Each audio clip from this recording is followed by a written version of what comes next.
Thank you, everyone. Thank you for being here today. We are here to celebrate Father's Day, and we are looking on the role of fathers in improving the status of girls' education. That's why we are here today, and we have our two panelists. We have Eku Grant and Sulayman Ben Suwareh, who are also very, dynamic people in this course that we're doing about Sponsor a Gambian Girl and the SaGG Foundation.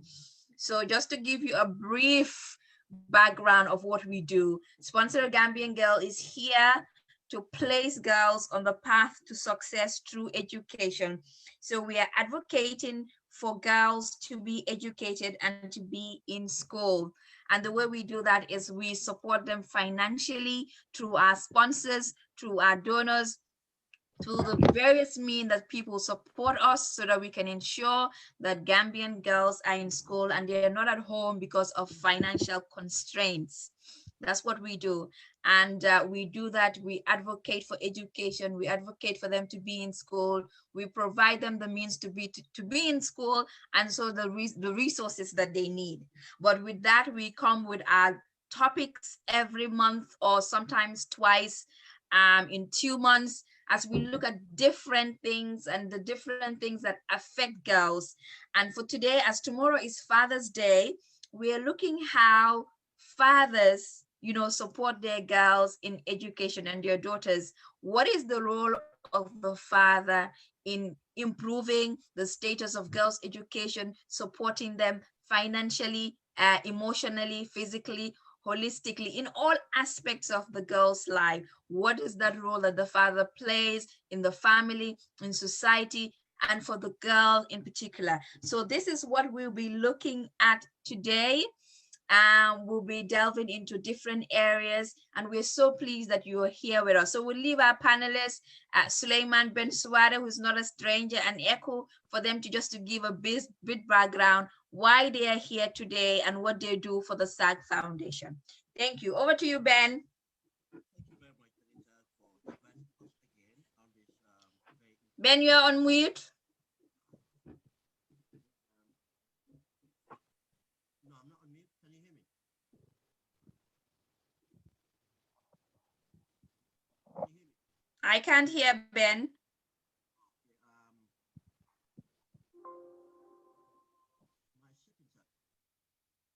Let me go out and come in again. Let me go out and come in again.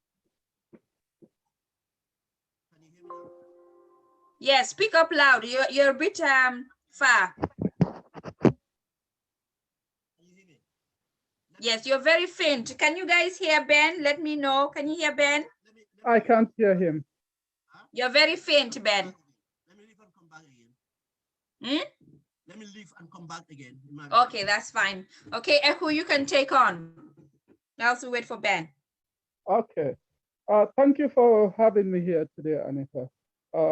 Basically, I'm here today to delve on the topic, the roles of fathers in their daughter's life or education education and or life in general. Basically, it's just to, share, what I believe is the best approach to getting fathers involved in every sphere of their daughter's life and in helping them to, get through education, as well as support them in their daily activities. So basically, that's the reason why I'm here, and I hope we'll have a good show. That's amazing. Can you tell them a bit what you do for the SaGG Foundation, that you're one of the team as well? Yes, with the SaGG Foundation, that is the Sponsor a Gambian Girl Foundation. I am a champion. I am a champion of Sponsor a Gambian Girl Foundation, based in the UK, northwest of UK. So basically, what I do is like what SaGG Foundation is all about, trying to make sure that we support the foundation. And also get sponsors to come on board to support Gambian girls who are underprivileged to go to school. So basically, that's what our mission has been and will always be. And this is something that is so dear to me. Like it's like from the beginning, I've been with sponsor a Gambian girl from the beginning, basically. Yes. And this is something that I have passion for. Yes. Girls' education, young people, you know, the life issues affecting young people, more especially girls. And the reason why I took up this challenge to be a champion or sponsor a Gambian girl is basically to, I mean, make sure that we all know the situation back home, obviously. Yes. I mean, when it comes to the girl child and education, it's been challenging for, I mean, girls back home. Yes. And until we accept this fact, I mean, we won't make headway. Yes. We know that there are so many obstacles to the development of every girl child back home in Gambia. I mean, we are talking about cultural, you know, societal, everything that has to do with the development. The obstacles are so many that you won't believe it. Absolutely. Sometimes I would tell you this. Sometimes I feel very lucky to be a boy, to be a guy, a man, obviously, because I've seen it firsthand. I've seen it firsthand.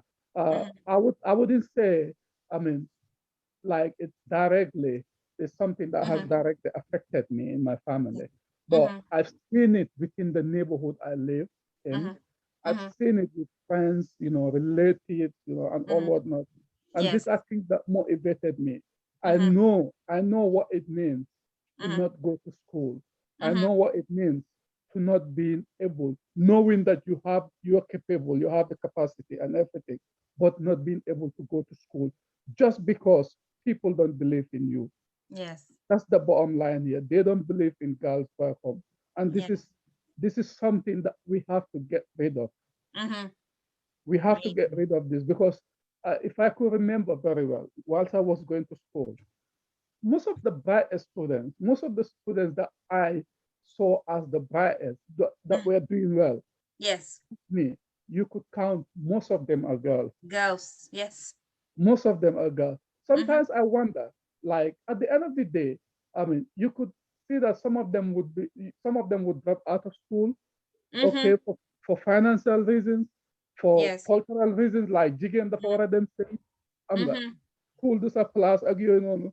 These are things that we have to, I mean, uh, talk about and, Yes. you know, enlighten our people back home.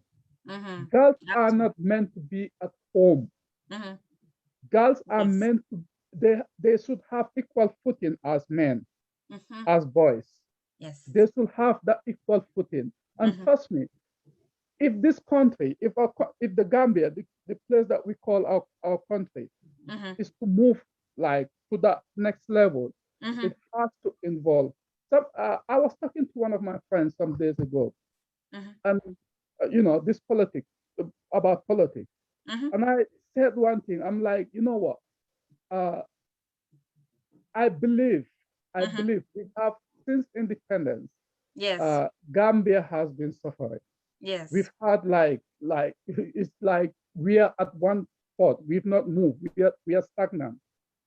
But at one point, I looked at it. I'm like, all the presidents that we had are all. It's not. This is not politics. This is not Yes. politics.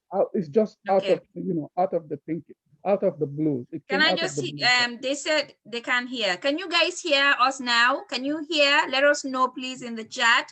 If you can hear, please. Just let us know in the chat if you're hearing us. Okay. Thank you. So we'll just hold it on there, Eku, and then we'll just get Ben to introduce himself, and then we come back. Yeah, Ben, can you come on? I'm not sure whether you can hear me. Yes, we can hear you. Go on. Now. Okay, but I just test. We are not being heard on social media, on Facebook. Yeah, or it's very low. It's coming up now. Yeah, we are okay. It's coming. Yeah, okay. Yes. Okay. Well, Okay. thank you very much, Annetta, again, for Yes. giving me this opportunity to come on this program. But not again, not this program alone, but making me part of this just wonderful venture. Yes. And I am Sulayman Ben Suwareh, and I am a social justice activist. And this is the most practical way that I can make a difference. There is no with satisfaction for that matter. And why did I join the movement, the organization, SaGG, sponsoring a Gambian girl? One is because it's one of the few that become a Gambian-owned initiative. We have Gambians, we have Africans, we have people contributing into other organizations that would claim to be supporting us. But this is an opportunity to, in fact, structuralize something we normally do. We support our people all the time, but now to put it in a structure so that it will be effective and sustainable. Why is it so important to put it in a structure? That we will ensure that monies paid benefit the girls. Because not only to pay for the girls, but again to give the girls a structure they might not have in their family. Because some of these girls come from the privileged background. And the reason they come on that's why it's struggling to pay for this fees, to access education and quality education for that matter. That's why they need to be supported. In order to make sure not only it's paid, but someone else is looking after them. There's an added supervision out there in the terms of their education to help them to map out, how they go through. And these people are very intelligent girls that need that extra support. Most of them, their parents don't have the education. They don't have the know-how. They don't have mentors. They don't have relatives that can mentor them or have the time. Some of them might have them, but don't have the time. Then that's one thing to join, because I have now seen an opportunity where it can impact, because now my support is going to be structured. And my support is going to be structured, not only that, but it's going to be based on merits. It's not, I am not going to be a victim of someone else using my empathy and my empathy not benefiting because the wrong person has been selected or the wrong person has been supported. And that person is not making use of my support. You see, this is the important thing about structure. Now, I seen this opportunity that this is what it's going to do. And these are things that we need to do as Gambians and Africans. We have to own up our problems, we have to find our solutions, and we have to put structures around those solutions in order for it to be sustainable. Coming out again, as I said, it's very impactful. We're going to discuss that. But it's an opportunity for me to encourage others to take part in it. The advocacy, to use my little influence I have. Because Gambians, we have to understand now the idea of using social influences. We all have influence, and the little influence we have, we can make use of that to encourage other people. There are people who are well-meaning, but they don't have the know-how, or they don't see the vehicle that they can ride on to do good. This is an opportunity for me. As I said, as a social activist, it's not about talking. It's about taking action in order to impact society. And this is the best way we can impact society, by sponsoring a girl. I am a member, and I happen to be selected to be a treasurer for the organization. And I am happy so far what we have achieved. And let me put it here. Another thing I am really happy about is the amount of Gambians owning of this project. From our base of support is Gambian. And yes, we have our friends and family who are non-Gambians, yes, our colleagues from work. But it's beautiful to see that we own up our own, and we are pushing our own, and we want to develop that concept of ownership and taking responsibility. Thank you, Annie. Thank you. Thank you so much, Ben. Thank you for that.